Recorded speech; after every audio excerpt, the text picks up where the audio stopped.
मैंने सबकी सुनी और मरियम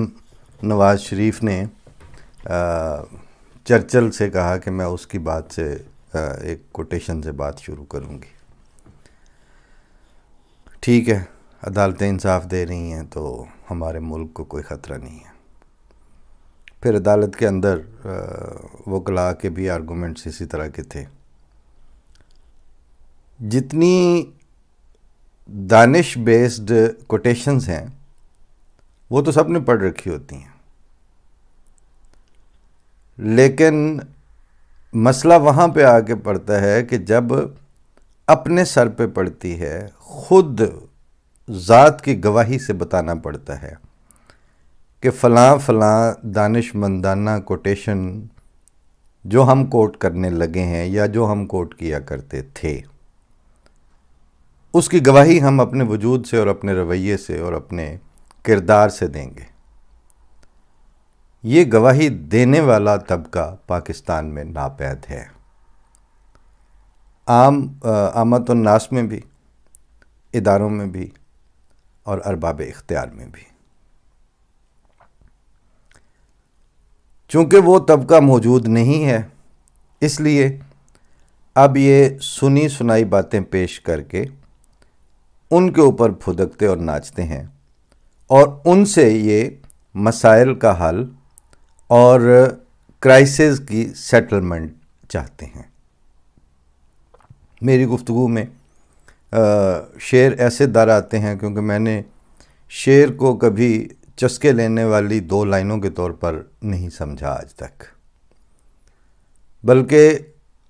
वो इंतहाई ज़िम्मेदारी से किसी दिमाग में से एक प्रोसेस के तौर पर निकल के वो दो लाइनें आती हैं जिसमें वो बात करता है शायर, उससे वो बड़ा शेर और बड़ा अदबी फ़िक्रा जो है वो जन्म लेता है। इसलिए वो भी गोया गुफ्तगू के हिस्से के तौर पर आपको उसमें दरमियान में आ जाते हैं। जैसे अभी मेरे ज़हन में साथ साथ ही जब मैंने ये तमहीद उठाई तो मुझे वो एक शेर याद आया कि सिर्फ़ गुफ्तार से ज़ख्मों का रफू चाहते हैं, ये सियासत है तो फिर क्या कहें नादानी को। और वैसे इसी गज़ल में वैदुल अलीम साहब की गज़ल है कि एक आगे शेर भी है कि कोई तकसीम नई करके चला जाता है, जो भी आता है मेरे घर की निगहबानी को। तकरीबन वही फिनोमेना आप रिपीट होते हुए देख रहे हैं और अब कोट करते हैं कि पाकिस्तान बनने से लेके अब तक 23 मरतबा IMF से बेल आउट पैकेज के लिए ये जा चुके हैं। सवाल ये है कि 50 की दहाई में पहली दफ़ा ये गए थे IMF के पास, तो उस वक्त से लेके 70 सालों में 23 दफ़ा जो जाने वाले हैं IMF के पास, उनका सियासी और कौमी और वतनियत बेस्ड शऊर क्या होगा कि जिनको ये तौफीक नहीं हुई कि कहीं सर जोड़ के बैठें और हम पहला हमारा जो दुश्मन है वो दूसरों पर इन्हिसार करने वाली सिचुएशन है, उसकी तरफ किसी की तवज्जो नहीं जानी। खुद इन्हिसारी अपनी ज़ात में बहुत बड़ा इलाज होती है, खुद इन्हिसारी अपनी ज़ात में बहुत बड़ा एसेट होती है और ख़ुद इन्हिसारी अपनी ज़ात में एक बहुत बड़ी ताकत होती है। जो ख़ुद इन्हिसारी रखते हैं उनके पास फ़ौजें ना भी हों उतनी मज़बूत, उनके पास उतने बड़े एटम बम ना भी हों, कुछ भी ना हो उस तरह का इंतज़ाम, लेकिन वो अपने मामलात में अपने ऊपर डिपेंड कर रहे हों और उनका मिसरे तो आप सुनते रहते हैं, हर फ़र्द है मिल्लत के मुकद्दर का सितारा, या जो ज़र्रा जिस जगह है वहीं आफताब है। लेकिन ये तो सब कहने की बातें हैं जब तक इनके ऊपर अमल दरामद आपको अपनी कौमी ज़िंदगी में और मजमूई माशरती धारे में नज़र ना आए। जो आपको अरसा दराज हो गया पाकिस्तान में नज़र नहीं आ रहा था। पिछले दिनों जिस मैंने आतिफ मियाँ की उस पॉडकास्ट का जिक्र किया था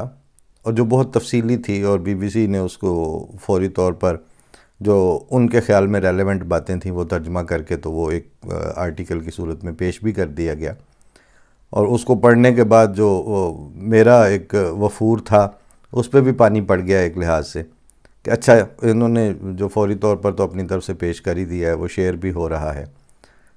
हालांकि उस पर सेगमेंटाइज करके उसके 3, 4, 5 हिस्से करके उस पर बात करने की ज़रूरत थी, लेकिन वो तो ज़ाहिर है जिसको जितनी ज़रूरत है वो उतनी बात करेंगे। जो उनके ख़्याल में रेलेवेंट होती है वो कर देते हैं, जो उनके ख़्याल में रेलेवेंट नहीं होती वो उनको उससे क्या।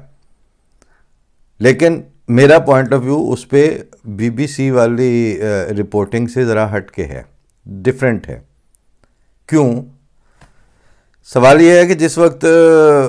आतिफ मियाँ को सिलेक्ट किया गया या नॉमिनेट किया गया और फिर उस कौंसल में ले के फिर वहीं से इकोनॉमिक डेवलपमेंट वाला जो भी एक फौरी तौर पर सेटअप बनाने लगे थे आज से 4-5 साल पहले इमरान खान की गवर्नमेंट के आते ही,